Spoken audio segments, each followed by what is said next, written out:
যে আত্মীয় টাকা বেশি, দাওয়াত তাকে দেওয়া হয় স্পেশাল দাওয়াত। আর যতই কাছের রক্তের হোক না কেন, যদি টাকাওয়ালা না হয়, দাওয়াতও তেমন ভালো করে পাই না, মেহমানদারিও তেমন ভালো করে পাই না, খাবার খেয়েছি কি খাই নাই সেইটাও জিজ্ঞেস করার কেউ থাকে না।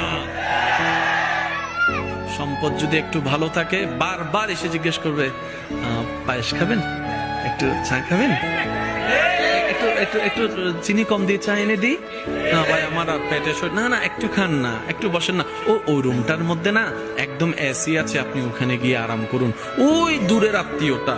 আর যেটা কাছের আত্মীয়, সম্পদ তেমন নাই, পাশ দিয়ে গেলেও জিজ্ঞেস করে না, সে আশা নিয়ে বসে থাকে হয়তো আমাকে একটু জিজ্ঞেস করবে, আচ্ছা খাই না খাই অন্তত জিজ্ঞেস তো একটু করুক, মনটা বড় হবে যেন আমার আত্মীয় আমাকে একটু জিজ্ঞেস করেছে। এই আশাটাও আশায়ের মধ্যে থেকে যায়, স্বপ্নটা স্বপ্নের মধ্যে থেকে যায়, কল্পনাটার